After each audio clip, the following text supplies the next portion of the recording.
நண்பர் உமாசங்கர் அவர்களே, நீங்கள் மனைவியோடு வந்திருந்தால் பார்த்து பேசுங்கள், மனைவி வராவிட்டால் பயமில்லாமல் பேசுங்கள். எனக்கு அருள் திருக்கோவிலை ரொம்ப பிடிக்கும், ரொம்ப ரொம்ப பிடிக்கும். ஏன் தெரியுமா? எந்த கோயிலுக்கு போனாலும் பூ கொண்டு வந்தீங்களா, தேங்காய் கொண்டு வந்தீங்களா, பழம் கொண்டு வந்தீங்களா, காணிக்கை கொண்டு வந்தீங்களா, இலை கொண்டு வந்தீங்களா அப்படின்னு கேட்கறது ஒரு பொதுவான நடைமுறை. ஆனா ஒரு கோவிலுக்குள் வந்தால் மட்டும் மனதை பக்குவப்படுத்தினீங்களா என்று கேட்கிற ஒரு இடம் இருக்கிறது என்றால் அது அறிவு திருக்கோவில் மட்டும்தான் என்பதால் எனக்கு அறிவு திருக்கோவில்னா ரொம்ப பிடிக்கும். அருள் தந்தை வேதாத்ரி மகிழ்ச்சி ஐயாவை பற்றி பேசணும்னா பேசிக்கிட்டே இருக்கலாம். அவருடைய கருத்துக்களால் சிந்தனைகளால் ஈர்க்கப்பட்டு இன்னைக்கு உங்களை மாதிரி சான்றோர் பெருமக்களோடு பேசுகிற பழகுகிற ஒரு நல்வாய்ப்பு எனக்கு கிடைச்சிருக்கு அப்படின்னா அது ஒரு பெரிய ஒரு கௌரவமாக நினைக்கிறேன். இந்த உலகத்துல பக்திக்கான கோவில் கட்டியவர்கள் பல கோடி பேர் உண்டு, நம்ம எல்லாருக்கும் தெரியும், தெரியுதானே? இந்த உலகத்துல பக்திக்காக கோவில் கட்டியவர்கள் பல கோடி பேர் உண்டு. ஆனால் எனக்கு தெரிந்து அறிவுக்காக கோவில் கட்டிய ஆசான் ஒருவர் உண்டென்றால் அது நம்முடைய வேதாத்ரி மகிழ்ச்சி ஐயா மட்டும்தான், யாருமே. இது ஒரு மகிழ்ச்சி ஐயா அவர்கள் ஏற்படுத்திய இந்த அரங்கத்துல, இந்த அமைப்புல இந்த விழாவை பங்கேற்கிறது மிகப்பெரிய ஒரு நல்வாய்ப்பாக நினைக்கிறேன். இந்த காந்த பரிமாற்றம் நடத்தும் போது கைகள் கோர்த்து ஒருத்தருடைய முகத்தை இன்னொருத்தர் பாருங்க, கணவன் முகத்தை மனைவியும், மனைவி முகத்தை கணவனும் பாருங்கன்னு சொல்லி காந்த பரிமாற்றம் கருணையோடு அந்த பார்வை பார்த்துட்டு இருக்கும். நான் எல்லா தம்பதிகளும் வேடிக்கை பார்த்தேன். நான் உண்மையிலேயே சொல்றேன், நாராயண சார் மையமா வச்சு சொல்றேன், நான் எனக்கு பொறாமையா இருந்தது, எங்க வீட்டம்மாவை கூட்டு வரலையே அப்படின்னு. ரொம்ப பொறாமையா இருந்தது, எனக்கு ரொம்ப மகிழ்ச்சியா இருந்தது. அதுல சில தம்பதிகளை பார்த்தேன், தம்பதிகளுடைய முகத்தை ரொம்ப நாளா பார்க்கல போல, உத்து பார்க்கல போல. சில பேரு அப்படி பார்த்துக்கிட்டு அந்த உதட்டோர சின்ன புன்னகை அப்படியே சிரிச்சுக்கிட்டே பார்த்தாங்க. ஒரு தம்பதியை பார்த்தேன், ஒரு அம்மாவை பார்த்தேன், கணவர் முகத்தை பார்த்துட்டு வாயை மூட்டு சிரிக்கிறாங்க,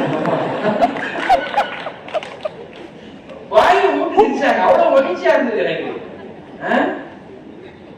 சில பேர் முகத்தை பார்க்கவே முடியல, சில பேர் முகத்தை பார்க்க அவ்வளவு வெட்கங்க. கல்யாணம் ஆகி 15 வருஷம் 20 வருஷம் கழிச்சு வெட்கப்பட்ட தம்பதிகளை நான் இந்த இடத்துல தாங்க பார்த்தேன். உண்மையிலே நான் சொல்லவா, பிப்ரவரி 14 தான் காதலர் தினம்னு எல்லாரும் சொல்றாங்க.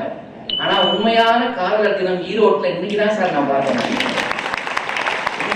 காதலர் தினம் எவ்வளவு மகிழ்ச்சியா ஒருத்தர் பார்த்து காந்த பரிமாற்றம் நடத்தி இதுதாங்க விழானா இப்படி இருக்கணும். எவ்வளவு மகிழ்ச்சியா இருக்கு, பார்க்க அவ்வளவு ரம்மியமாக இருந்தது.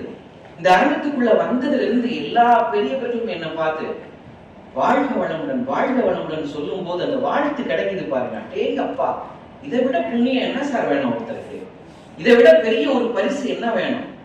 மகிழ்ச்சியா தான் என்னுடைய நூல்ல எழுதுறாங்க பாருங்க, இந்த உலகத்தில் இருக்கிற எல்லா மந்திரங்களுக்கும் மேலான மந்திரம் எது தெரியுமா? வாழ்த்துன்னு எழுதுறாங்க. எல்லா மந்திரத்தை விட மேலான மந்திரம் வாழ்த்துன்னு எழுதுறாங்க. ஒருவரை நாம் வாழ்த்தும் போது அந்த உயிருக்கும் நம்முடைய உயிருக்கும் ஒரு உயிர் தொடர்பு ஏற்படுகிறது. நம் மனதிற்கு பெருந்தன்மை வளர்ந்து கொண்டே இருக்கிறதுன்னு ஐயா அவங்க எழுதுறாங்க. இந்த அரங்கத்துக்குள்ள வந்தவங்க எல்லாரும் என்ன பார்த்து அறிமுகம் இல்லாத பெருமக்கள் கூட வாழ்க வளமுடன் ஐயா அப்படின்னு எல்லாரும் வாழ்த்துனாங்க பாருங்க. அப்போ ஒவ்வொரு மனதிற்குள்ளேயும் இந்த பெருந்தன்மையை வளர்க்கிற அற்புதமான மந்திரம் வாழ்க வளமுடன். கண்ணதாசன் ஐயா ஒரு திரைப்படத்துல ஒரு பாட்டு எழுதியிருப்பாங்க, எனக்கு ரொம்ப பிடிக்கும் அந்த பாட்டு, சுசிலா அம்மா பாடின பாட்டு. இப்ப அந்த பாட்டை நான் பாடுறேன், இது எந்த படத்துல இடம்பெற்றிருக்கு, இந்த படத்துக்கு இசையமைச்சவர் யாரு அப்படின்னு நீங்க எல்லாம் சரியா சொல்லிட்டீங்க அப்படின்னா குற்றாலையாட்டுக்கு நான் 10,000 ரூபாய் உங்களுக்கு வாங்கிட்டேன். நானா கொடுக்க போறேன்? கண்ணதாசன் எழுதினாரு பாருங்க, முருகன் என்றால் அழகன் என்று தமிழ் மொழி கூறும், அழகன் எந்தன் குமரன் என்று மனமொழி கூறும். முருகன் என்றால் அழகன் என்று தமிழ் மொழி கூறும், அழகன் எந்தன் குமரன் என்று மனமொழி கூறும்.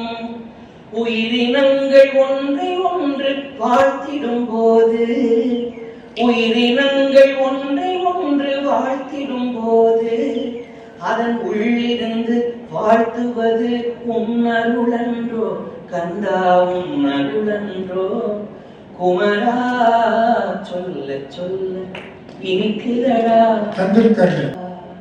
அழகான பாட்டு இந்த பாட்டு. அந்த சரணத்தை நிறைவு பண்ணி பல்லவி நான் பாட ஆரம்பிக்கும் போது சில பேர் கைத்தட்ட ஆரம்பிச்சிட்டாங்க. இப்படி ரசிக்கிறாங்க பாருங்க. கூட்டம்னா இப்படி இருக்கணுங்க, இப்படி ரசிக்கணுங்க. படம் பேர் மட்டும் சொல்லி 5000 எனக்கு வேணும்னு கேட்கிறாரு பாருங்க. முழு பதிலையும் சொல்லணுமா இல்லையா? கேவி மகாதேவன் அவர்கள் இசையமைச்ச கந்தன் கருணை திரைப்படத்தில் வந்த சுசிலா அம்மா பாடின பாட்டு. 10,000 ரூபாய் பரிச போகும்போது குச்சாலையா உங்களுக்கு கொடுப்பாரு. அந்த கண்ணதாசன் பாட்டுல அந்த வரி எழுதினாங்க பாருங்க. உயிரினங்கள் ஒன்றை ஒன்று வாழ்த்திடும் போது அதன் உள்ளிருந்து வாழ்த்துவது முன்னருளன்றோ. பெருமக்களே, ஒருவரை நாம் வாழ்த்தும் போதுதான், ஒருவரை ஒருவர் வாழ்த்தும் போதுதான் இறைத்தன்மையை அடைகிறோம்னு மகிழ்ச்சி அவர்கள் நமக்கு சொல்லிக் கொடுத்துட்டு போயிருக்காங்க பாருங்க. கடவுள் என்பவர் ஒரு நபர் அல்ல, கடவுள் என்பது ஒரு தன்மைன்னு சொல்லிக் கொடுத்தார். கடவுள் என்பவர் ஒரு தனிநபர் என்று நம்பிக்கொண்டிருந்த இந்த சமூகத்தை விடுவித்து கடவுள் என்பது ஒரு தன்மை என்று நிரூபித்த மகான் தான் வேதாத்ரி மகிழ்ச்சி. ஒருத்தரை ஒருத்தர் வாழ்த்தும் போது நாம கடவுளின் நிலைக்கு நாம உயர்றோம்னு சொல்லி நம்மளை உயர்வடைய வைக்கிற ஒரு அற்புதமான ஒரு கோவில்ல இன்னைக்கு அருமையான மனைவி நல வேட்பு நாள் விழா. இந்த விழா ரொம்ப மகிழ்ச்சியா அவங்க பேசும்போது கூட சொன்னாங்க, தொகுத்து வழங்கின பெருமக்கள் பேசும்போது நல்லா சிரிச்சு மகிழ்ச்சியா இருக்கலாம் இன்னைக்கு அப்படின்னு. ஆனா மகிழ்ச்சியா இருக்கிறது முக்கியமான விஷயம். இந்த அரங்கத்தில் இருக்கிற பார்வையாளர்கள் எல்லாருமே ஒன்னு சொன்னா அவ்வளவு அழகா புரிஞ்சுக்கிறீங்க. நாராயணன் சார் பேசுவாருன்னு எவ்வளவு நாள் நினைச்சேன். எவ்வளவு அழகா பாடுறாரு அவரு. நீங்களாம் அப்படி பூ கொடுக்கும் போது இப்படி கையை காந்த பரிமாற்றம் பண்ணும் போது அவர் பாடுறாரு, தொட்டால் பூ மலரும் தொடாமல் நான் மலர்வேன்னு அழகா பாடுறீங்க சார். தொட்டு விட சரியா சொல்லியா அப்படிங்கிறாரு பாருங்க. தொட்டு விட தொடரும் அப்படின்னு அழகா பாடுறாரு பாருங்க. இங்க பாருங்க, ஒண்ணு சொன்னா சரியா புரிஞ்சுக்கிறவங்க மத்தியில பேசினாதான் நல்லா இருக்கும். இது மாதிரி அப்படி அரங்க அமையணும். நாம ஒண்ணு சொல்லி சில பேர் வேற மாதிரி புரிஞ்சுப்பாங்க தெரியுமா? ஓஷோ அவர்கள் ரொம்ப அழகா சொன்னார், சொற்கள் என்னுடையவை அர்த்தங்கள் உங்களுடையவைன்னு சொன்னார் ஓஷோ. நான் ஒரு உதாரணம் சொல்றேன் பாருங்க. ஒரு மிருக காட்சி சாலைக்கு ஒருத்தன் உள்ள போய் ஒரு புலியை 1.5 மணி நேரம் வேடிக்கை பார்த்திருக்கான். ஒரு கூண்டுக்குள்ள அடைச்சு வச்சிருந்த புலியை 1.5 மணி நேரம் வேடிக்கை பார்த்திருக்கான். புலிக்கே போர் அடிச்சிருச்சு. காரை வெளியே நீட்டி சப்புன்னு அடிச்சு பக்கத்து கூண்டுல இருந்த நரி கேட்டுச்சான், ஏய் ஏன்பா அவன் அடிச்சு அனுப்பிச்ச? இந்த மிருக காட்சி சாலைக்கு வர்றவங்க எல்லாம் நம்மள 10 நிமிஷம் தான் வேடிக்கை பார்ப்பாங்க. அவன் 1.5 மணி நேரம் அவனை உத்து பார்த்தானே, அவனை ஏன்பா அடிச்சு அப்படின்னு கேட்டுச்சான். புலி சொல்லிச்சான், 1.5 மணி நேரம் என்னை உத்து பார்த்தான்னு அடிக்கல, 1.5 மணி நேரம் பார்த்துட்டு என்னை பார்த்து ஒரு டைலாக் சொன்னான். என்ன சொன்னான் தெரியுமா? எம்மா பெரிய பூனடா அப்படின்னா. 1.5 மணி நேரம் பார்த்துட்டு எம்மா பெரிய பூனடா அப்படின்னா அதான் அடிச்சேன் அப்படிச்சான் புலி. நாம ஒண்ணு சொன்னா சில பேர் வேற மாதிரி புரிஞ்சுப்பாங்க. புரிஞ்சுக்கிற தன்மை இல்லாத ஆள்கிட்ட பேச முடியாது. பாத்தீங்களா, ஒரு நகைச்சுவை சொன்னா அழகா சிரிக்கிறீங்க பாருங்க. எங்க ஊர்ல இதெல்லாம் சொல்லுவாங்க, திருநெல்வேலி பக்கத்துல சொல்லுவாங்க, வாயெல்லாம் பல்லு வரப்பெல்லாம் நெல்லுப்பாங்க. அப்படி சிரிக்கிறீங்க பாருங்க. அப்படி சிரிக்கணும். நான் ஒரு அரசு பள்ளியில வேலை பார்க்கிற இசை ஆசிரியர். எங்க பள்ளியில கூட இதே சம்பவம் எல்லாம் நடக்கும். எப்படி நாம ஒண்ணு சொன்னா வேற மாதிரி புரிஞ்சுக்கிற சம்பவம் எல்லாம் நடக்கும். நான் ஒரு பாடல் சொல்லி கொடுத்துட்டு, இந்த பாடல் யார் எழுந்தான்னு தெரியுமா அப்படின்னு கேள்வி கேட்டேன். அதுக்கு அவன் சொன்னா, சார் எங்களையே கேள்வி கேட்கிறீங்களே, நான் ஒரு கேள்வி கேட்கவா அப்படின்னா. கேள்வா அப்படின்னு, நீங்க எவ்வளவு சம்பளம் வாங்குறீங்க பாருங்க. ஒரு கேள்வி ஐயா, நீங்க எவ்வளவு சம்பளம் வாங்குறீங்கன்னா, என்ன அப்படி கேட்கிறாரு. சார் சொல்லுங்க சார். 40,000 ரூபாய் அப்படின்னு. நான் வாயை பழகிட்டான். ஏன்டா வாயை பழக்கிற அப்படின்னு அவன் சொன்னா பாருங்க, கேள்வி கேட்கிற உங்களுக்கு 40,000 ரூபாய் தர்றாங்க, பதில் சொல்றேன் 10 ரூபாய் கொடுக்க மாட்டேங்கிறாங்க. நான் எதுக்கு கேள்வி கேட்டேன், அவன் என்ன நினைச்சு பேசுறான் பாருங்க. நீ கணித ஆசிரியர் ஒரு கேள்வி கேட்டாரு, கரெக்டா பதில் சொல்லுவான்னு நினைச்சு கேள்வி கேட்டாரு. அவன் சொன்னா பாருங்க, கணித ஆசிரியர் கேட்டாரு, 1000 கிலோ 1 டன், 3000 கிலோ எத்தனை டன் அப்படின்னா அவன் பாருங்க. நாம ஒண்ணு சொன்னா வேற மாதிரி புரிஞ்சுக்கிற ஒரு ஆள் நம்ம என்ன பேசுறது, பேச முடியாது. கரெக்டா உள் வாங்குறீங்க பாருங்க. திருமணமான புதிதில என்னுடைய மனைவிக்கு சமைக்க தெரியாது, இப்பவும் தெரியாது, எனக்கும் தெரியாதுன்னு வச்சுக்கோங்களேன். அப்ப எப்படி குடும்பம் போயிட்டு இருக்குன்னா அப்படிதான் போயிட்டு இருக்குன்னு வச்சுக்கோங்க.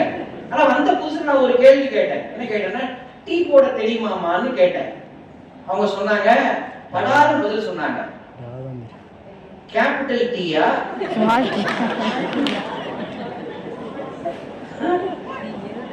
கேபிட்டல் டீ போடணுமா இல்ல சாதா டீ போடணுமா அவங்க கேட்டாங்க. அதுக்கப்புறம் அவங்ககிட்ட அப்புறம் பேச முடியல. சொற்கள் என்னுடையவை, அர்த்தங்கள் உன்னுடையவைன்னு ஓஷோ சொன்னது ரொம்ப முக்கியமான விஷயங்க.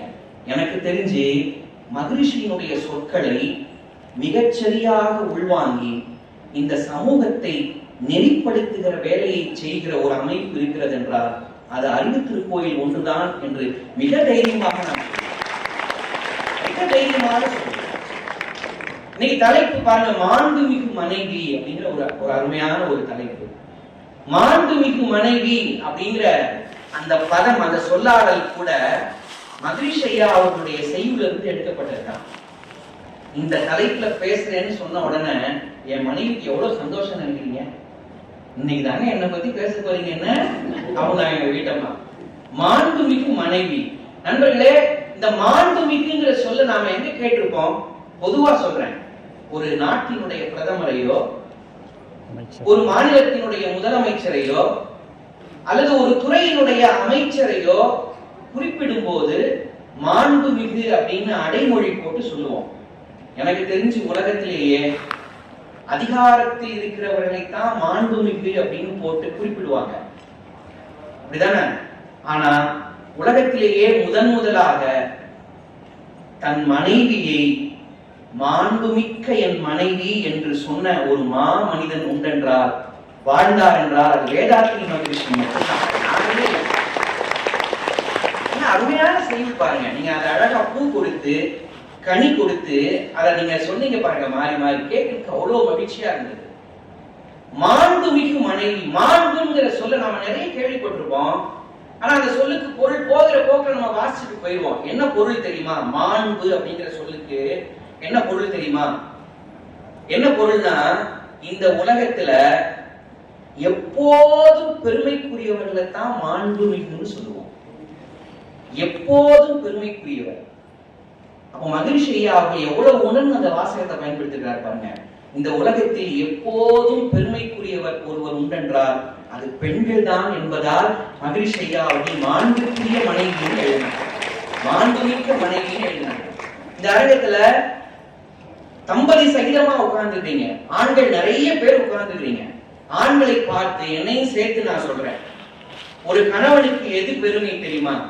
ஒரு கணவனுடைய பெருமை என்பது அவன் சம்பாதிச்சு கொடுக்கிற பணத்துல இல்ல, அவன் சம்பாதிச்சு கொடுக்கிற பணத்துல இல்ல. அப்புறம் அடுத்தவர்களின் முன்பு மனைவிக்கு கொடுக்கும் மரியாதையில் தான் இருக்கிறது ஒரு கணவனுடைய பெருமை. அதாங்க ரொம்ப முக்கியம். அதான் பெண்கள் எதிர்பார்ப்பாங்க, அதான் ரொம்ப முக்கியம்.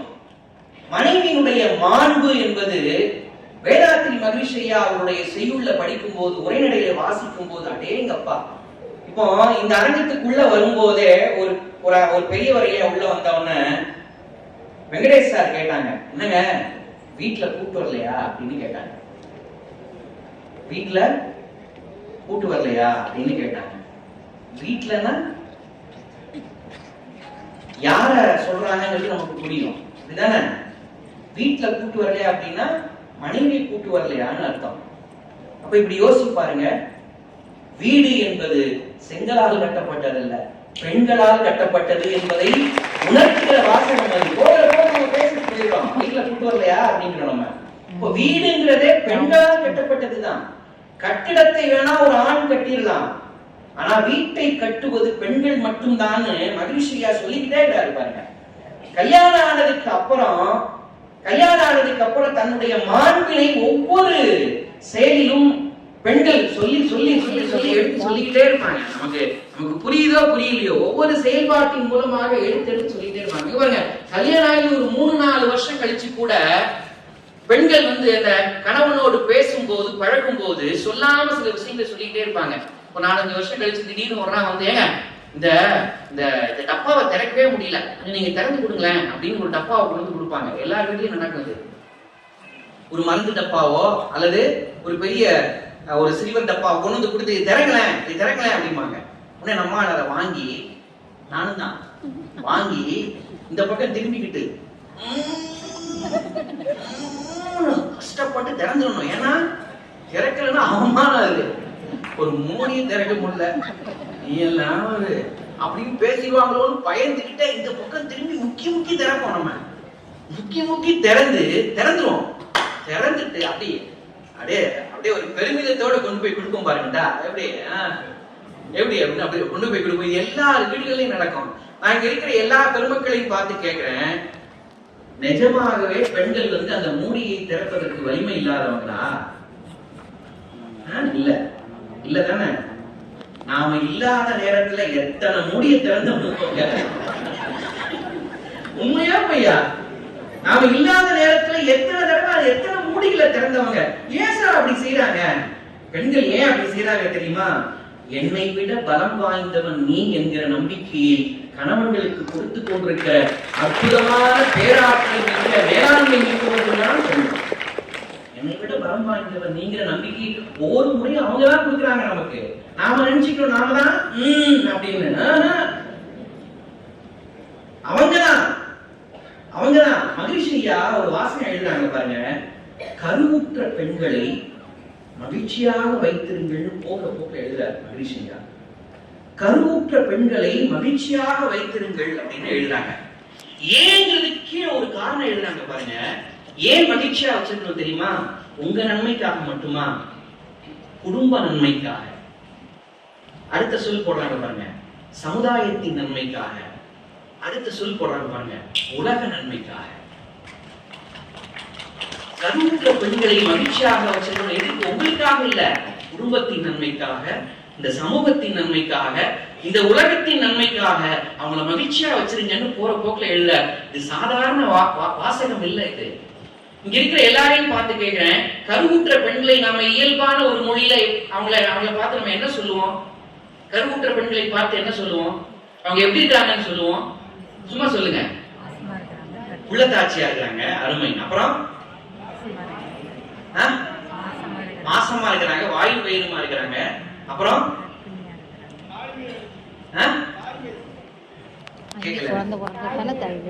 தாய்மை அடைஞ்சிருக்காங்க, அருமை. அப்புறம் உண்டாகி இருக்கிறாங்க, அருமை. அப்புறம்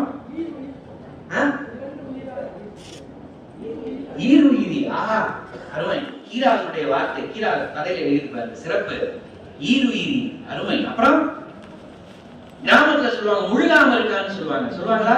நீங்க கூட நீங்க சொல்லிருப்பீங்க, எனக்கு கேட்டிருக்காரு. முழுகாம இருக்கிறான்னு சொல்லுவாங்க, உண்மைதானே? அது சரியான சொல் என்ன தெரியுமா? மூழ்காமல் இருக்கிறாள் என்பதுதான் சரியான சொல். மூழ்காமல் இருக்கிறாள்ங்கிறத முழுகாம இருக்கிறா அப்படின்னு நம்ம சொல்லி பழகிட்டோம். உண்மையான பொருள் என்ன தெரியுமா? மூழ்காமல் இருக்கிறான்னா என்ன அர்த்தம் தெரியுமா? ஒருவேளை குழந்தை பாக்கி இல்லாம போய், அந்த குடும்பத்துல வாரிசே இல்லாம போய், கால வெள்ளத்தில் அந்த குடும்பம் மூழ்கி போகாமல் இருப்பதற்கு இவள்தான் காரணமாக இருக்கிறாள் என்பதற்காகத்தான் மூழ்காமல் இருக்கிறாள் அப்படின்னு சார். இதையெல்லாம் உட்பொருளா மையம் வச்சுதான் கருவுற்ற பெண்களை மகிழ்ச்சியாக வைத்திருங்கள்னு எழுதுறாரு. 7வது மாதத்துல இருந்து நல்லிசையை கேட்க சொல்லி வற்புறுத்துகிறார் மகிழ்ச்சியா. 7வது மாதத்துல இருந்து கருவுற்ற பெண்களுக்கு நல்லிசையை கேட்க செய்யுங்கள். ஏன் தெரியுமா? 7வது மாதத்துல இருந்து குழந்தை இசை கேட்கிற நுண்கலையை கவனிக்கிற ஆற்றல் பெற்று இருக்கும் அப்படின்னு புரிஞ்சுக்கிட்டு 7வது மாதத்துல இசை கேட்க வைங்க. குழந்தை பிறந்ததுக்கு அப்புறம் குழந்தை எப்பவாவது அழுதுன்னு வைங்க, அழுகிற நேரத்துல 7வது மாதத்துல நீங்க கேட்க வச்சீங்கல்ல இசை, அந்த இசையை ஒளிபரப்புனீங்கன்னா குழந்தை அழுகிறத நிப்பாட்டும்னு சொன்ன அற்புதமான மகான் தான் வேதாத்ரி மகிழ்ச்சி. அவங்க ஒரு வாசகம் எழுதுறாங்க பாருங்க, இசையை கேட்க செய்யணும், நல்லிசையை கேட்க செய்யணுங்கிறதுக்காக எழுதுறாங்க. நல்லிசை உடலுக்கு நலம் பயக்கும், நோய்கள் கெடும். நல்லிசை உடலுக்கு நலம் பயக்கும், நோய்கள் கெடும். நாடி நரம்புகளை முறுக்கேற்றி நலிவு போக்கும்.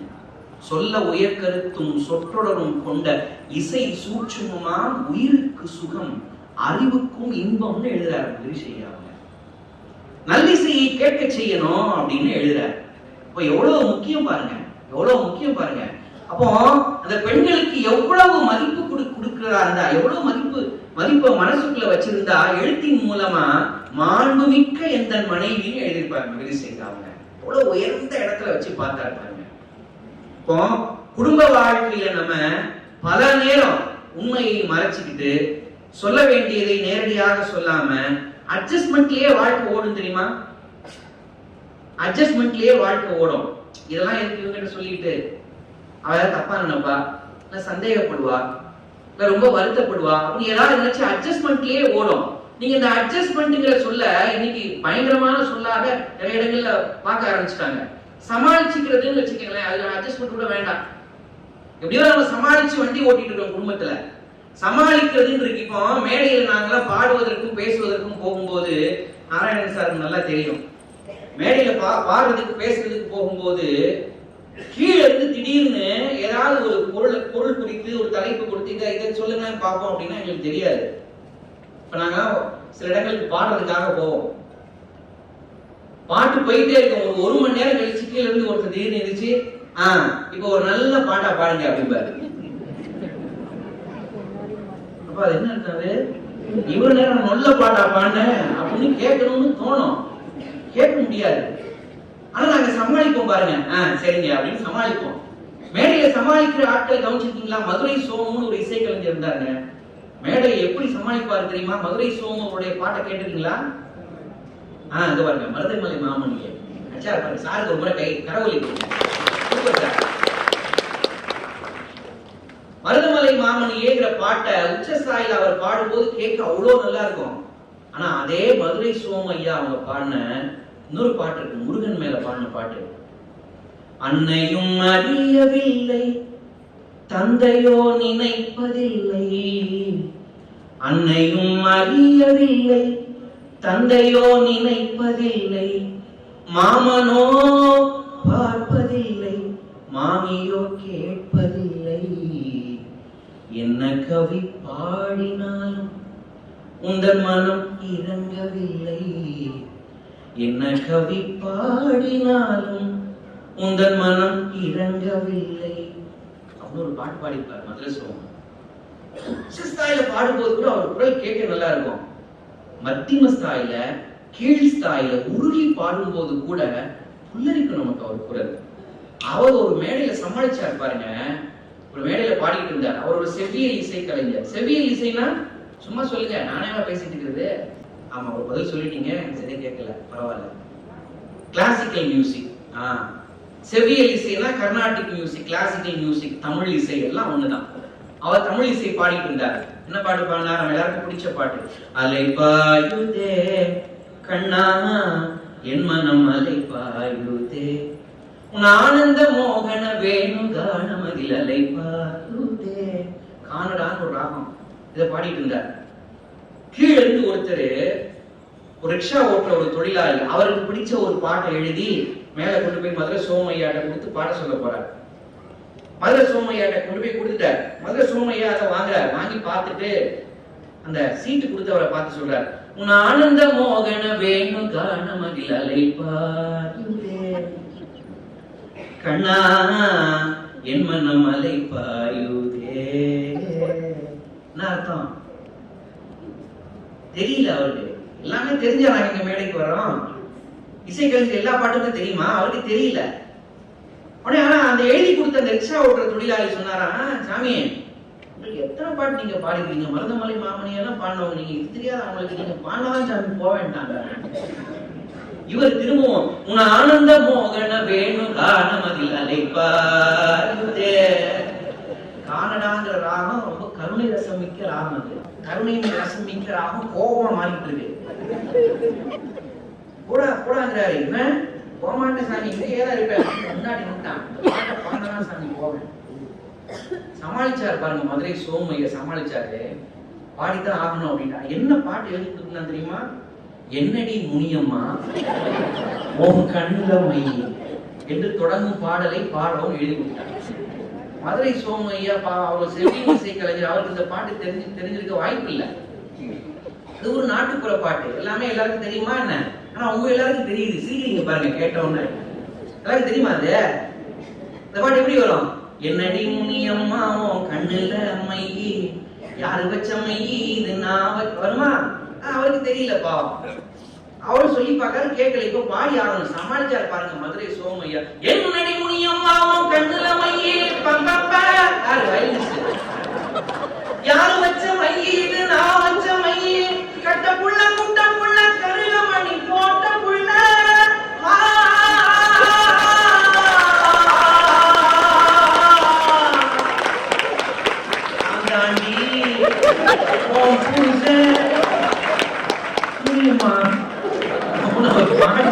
பாருங்க. அப்படி அரங்கத்துல கைத்தட்டு பறக்குது. இப்ப பறந்த மாதிரி அவன் சந்தோஷம் கேட்டுச்சு. அடாடா சாமி பாடுறாரு பாரியா, எப்படி பாடுறாரு பாரியா, ராயா சோமுன்னா அப்படிதான்யா அப்படின்னு. இது மாதிரி பல நேரங்கள்ல குடும்பத்துல நாம தெரிஞ்சதை தெரியாத வச்சு சமாளிச்சு வண்டி ஓட்டிட்டு இருக்கோம் பாத்தீங்களா? வாட்டுக்கு சமாளிச்சு வண்டி ஓட்டும். ஆனா குடும்பத்துல வாழ்க்கை எப்படி இருக்கணும்னு மகிழ்ச்சி சொல்றாரு பாருங்க.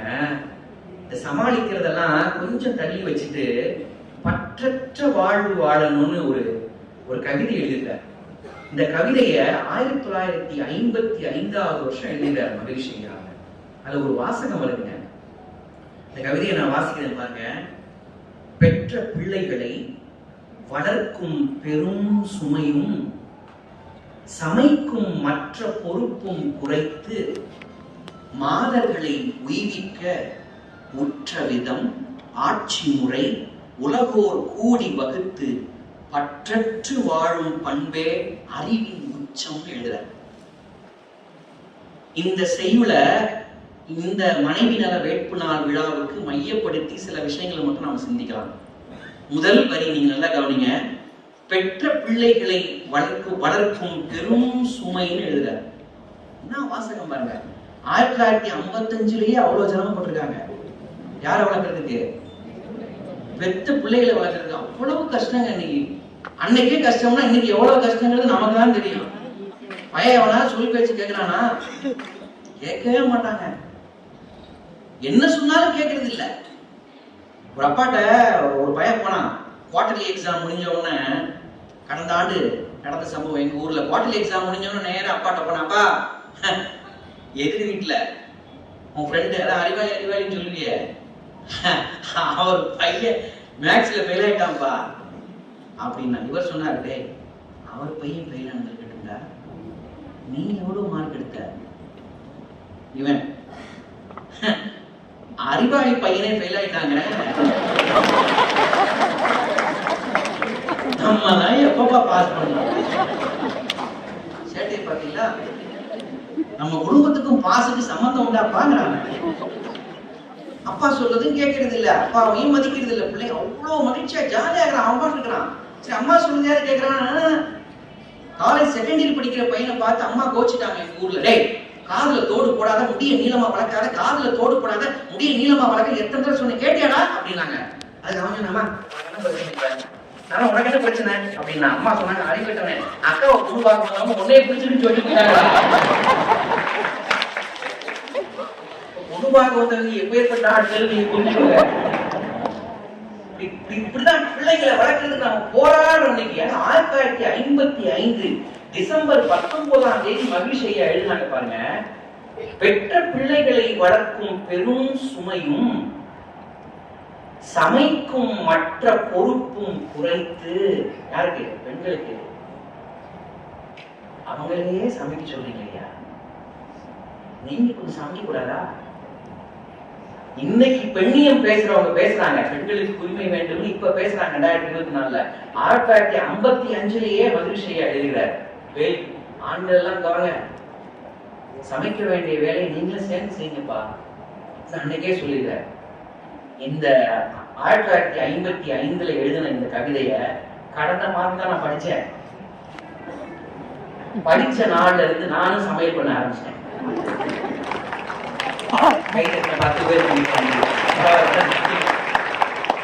ஆண்களுக்கான சமையல் குறிப்புகள் அப்படின்னு ஒரு நூல் இருக்கு. அவங்க விளையாடி சொல்லல, தமிழ்ச்செல்வன் அவர்கள் எழுதினது ஆண்களுக்கான சமையல் குறிப்புகள் அப்படின்னு. இந்த நூலை வாங்கி நானும் சமையல் பண்ண ஆரம்பிச்சிட்டேன். என் மனைவியும் ஆசிரியர் தான். அவங்க காலை 7:30க்கு ஒரு நாள் பள்ளிக்கூடத்துக்கு போகணும், அவசரமா கிளம்பிட்டாங்க. சரி நம்ம சமையல் பண்ணி பிள்ளைங்களுக்கு மதிய உணவு கொடுத்து விட்டுருவோம் அப்படின்னு நானும் சமையல் பண்ண ஆரம்பிச்சிட்டேன். சமையல் பண்ணி ரசம் வத்த குழம்புலாம் வச்சு, தம்பிக்கு ரசம் பிடிக்கும் ரசம் வச்சு, பாப்பாவுக்கு வத்த குழம்பு வச்சு கொடுத்து விட்டேன். சாயந்தரம் 4:30 மணிக்கு பள்ளிக்கூடம் முடிச்சு அவங்க வரும்போது எனக்குலாம் அப்படியே வெற்றி புன்னகை. இன்னைக்கு பசங்கள்ட்ட கேட்டுருவோம் நம்ம சமையல் எப்படி இருக்குன்னு கேட்டுரும் அப்படின்னு. அவங்க வரும்போது வாசல்ல ஆர்வமா நின்று கேட்டேன், என் பையனை பார்த்துக்கிட்டேன், தம்பி ரசமா ரொம்ப பிடிக்குமேடா, அப்பா வச்சுக்கிட்ட ரசம் எப்படி இருந்துச்சு அப்படின்னு. அவங்க ஒரு வாசகம் சொன்னாங்க, உன்னை போலீஸ்ல புடிச்சு கொடுத்துருவாங்களா. இப்படியே சொன்னாங்க, உன்னை போலீஸ்ல புடிச்சு கொடுத்துருவேன்னா. ஏன்னா ரசம் வச்சதுக்கு ஏன்னா போலீஸ்ல புடிச்சு கொடுப்பாங்க, விஷம் வச்சு என்னை கொல்ல பார்த்த நீ. 4ஆம் கிளாஸ் படிக்கிற என் பையன் சொல்றாங்க, சரி விவரம் எல்லாம் பேசினான். 11 படிக்கிற என் பாப்பாட்ட கேட்டேன், பாப்பா வத்த குழம்பு வச்சு கொடுத்தேன் எப்படா இருந்துச்சு குட்டி அப்படின்னு. அவன் சொன்ன வத்த குழம்பு வச்சு கொடுத்த செத்த குழம்பு வச்சு கொடுத்தாரு அப்படின்னா. சமையல் போனா சமையல் வரல, சமையல் பக்கம் வந்துடாத அப்படின்னு பிள்ளைங்க சொன்னாங்க. நமக்கு வராதுதான், நம்மளை வைக்க சொல்லி பழக்கப்படுத்தலையே, அதுக்காக இதே காரணம் சொல்லி அவங்களே சமைக்க விட்டுறதா. நன்றாக சமைக்கிறார், வெரி குட், இப்படி சொல்லி சொல்லியே அவங்க எந்நேரம் சமையக்கட்டிலே நிக்க வைக்கிற ஒரு கொடுமையை செய்யாதீங்கன்னு 1955 எழுதுறாரு பாருங்க.